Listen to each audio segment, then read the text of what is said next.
नमस्कार।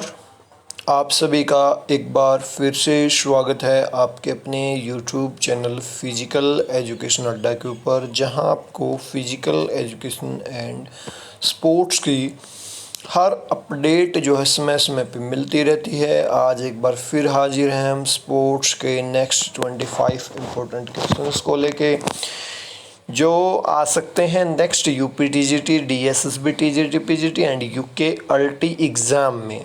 तो क्वेश्चंस एक एक क्वेश्चंस को ध्यान से देखें और एग्ज़ाम ओरिएंटेड ये क्वेश्चंस हैं। वीडियो को शुरू करें उससे पहले हमेशा की तरह एक बात, अगर चैनल पे पहली बार विजिट कर रहे हैं तो चैनल को सब्सक्राइब करें, बेल आइकन को प्रेस करें ताकि कोई भी अपडेट इन फ्यूचर आपकी मिस ना हो। इसके अलावा आज की वीडियो हमारी है स्पोर्ट्स ट्रेनिंग से रिलेटेड इम्पोर्टेंट क्वेश्चंस के ऊपर। 25 क्वेश्चंस को हम यहाँ पे डिस्कशन करने वाले हैं और एग्ज़ाम ओरिएंटेड है। स्पोर्ट्स ट्रेनिंग से रिलेटेड क्विज जो है 15 क्वेश्चंस का ऐप में जो है डाल दिया गया है। आप क्विज के सेक्शन में जाके भी उसको कर सकते हैं। अगर आपने अभी तक हमारी ऐप को डाउनलोड नहीं किया तो इस वीडियो के डिस्क्रिप्शन में लिंक है, या आप सीधा प्ले स्टोर पे सर्च कीजिए फिज़िकल एजुकेशन अड्डा ऐप, वहाँ पे आपको ऐप जो है मिल जाएगी, वाइट जिसका लोगो है। ठीक है, अब शुरू करेंगे आज के वीडियो को बिना देरी किए हुए। तो पहला ही क्वेश्चन आपकी स्क्रीन पे है, which principle of sports training refers to general motor skill and fitness development.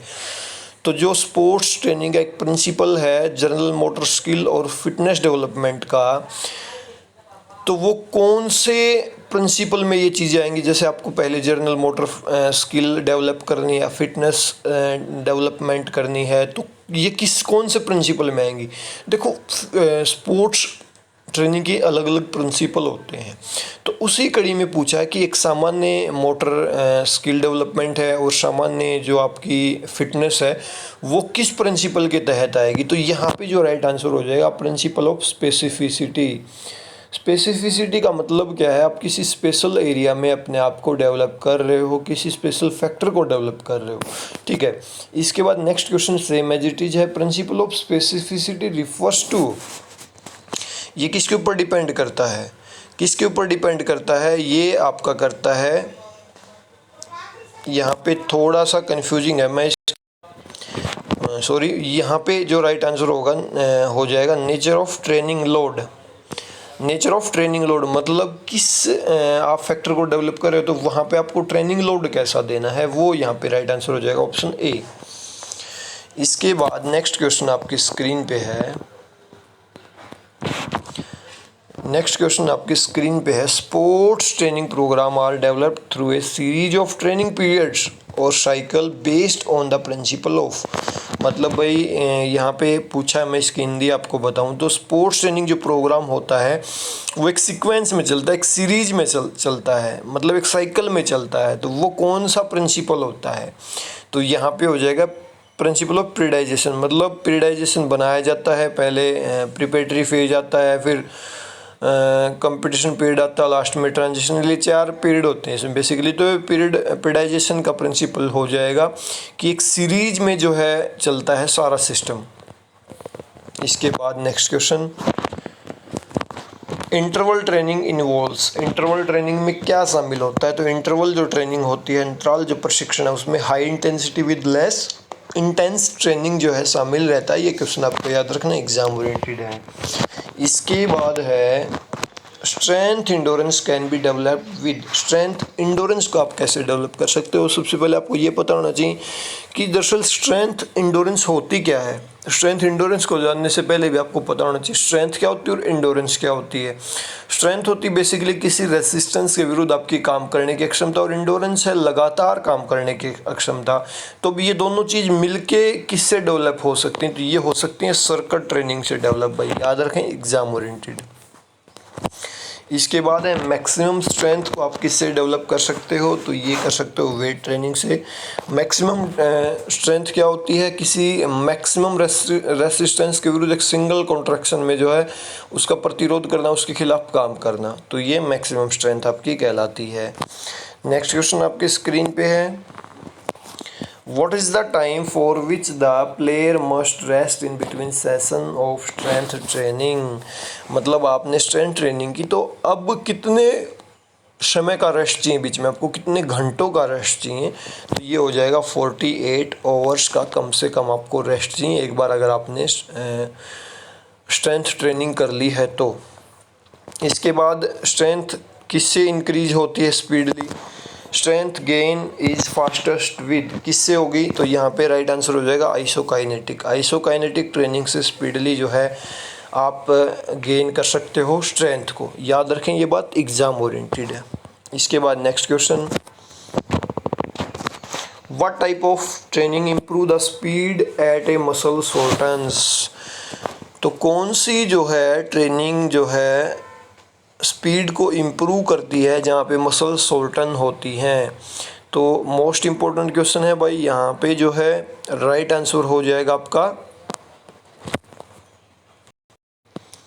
यहाँ पे राइट आंसर हो जाएगा प्लोयोमेट्रिक ट्रेनिंग। याद रखें एग्जाम ओरिएंटेड क्वेश्चन है ये भी। इसके बाद है which flexibility training method tricks the receptor organs in the muscles and joints allowing the limbs to increase their range of movement। पूछा है फ्लेक्सिबिलिटी का कौन सा मेथड जो होता है इंक्रीज करता है रेंज ऑफ मूवमेंट्स का मसल्स और जॉइंट के ऊपर। ठीक है, तो ये होता है PNF टेक्निक। PNF टेक्निक जो है प्रोप्रियोसेप्टर न्यूरोमस्कुलर फैसिलेशन, ये टेक्निक हेल्प करती है आपकी फ्लेक्सिबिलिटी में, मसल्स और जॉइंट की जो है रेंज ऑफ मूवमेंट को इंक्रीज करने में। नेक्स्ट है which phase of annual periodisation aims at development of rebuilding of journal ability? मतलब कौन सा पीरियडाइजेशन का कौन सा एनुअल फेज जो हेल्प करता है जर्नल एबिलिटी को रीबिल्ड करने में? फॉर एग्जाम्पल आपने लास्ट ईयर ट्रेनिंग की, इस साल फिर आप शुरू करें, तो जर्नल जो एबिलिटी थी उसको रिबिल्ड कौन करेगा? एक्यूमुलेशन पीरियड होता है एनुअल पीरियडाइजेशन का पार्ट, वो इसको रिबिल्ड करेगा। इसके बाद है नेक्स्ट क्वेश्चन,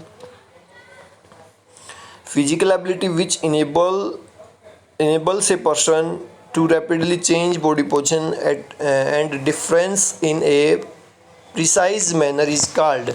मतलब भाई आप रैपिडली अपनी पोजीशन को चेंज करते हो और एक्यूरेटली करते हो, स्पीड से करते हो, एक्यूरेसी के साथ करते हो, तो वो क्या कहलाती है? एजिलिटी कहलाती है, याद रखें।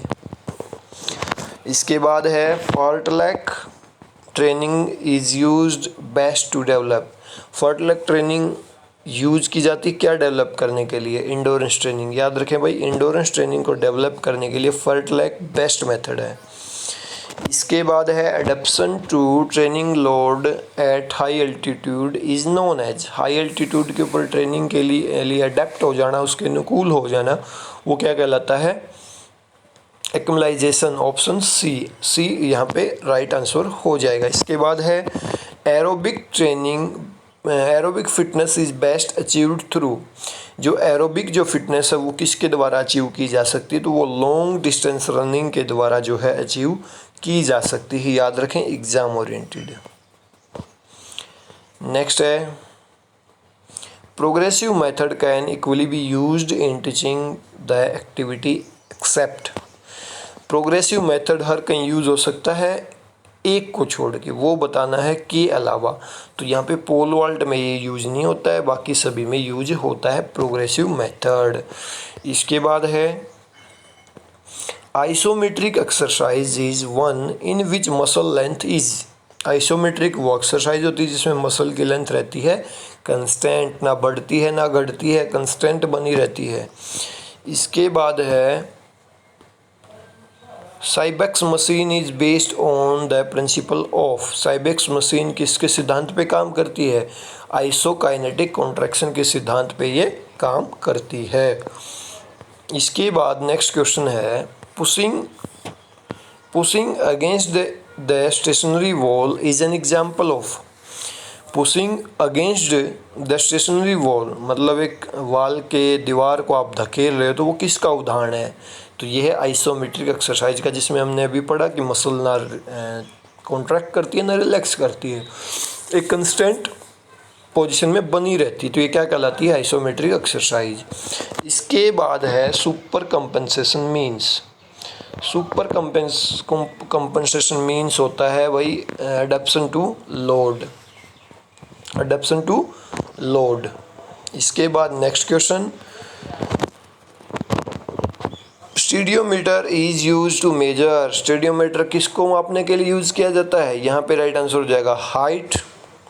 नेक्स्ट है fartlek training is given for improving. Fartlek training किसको इम्प्रूव करने के लिए दी जाती है, इंडोरेंस, याद रखें।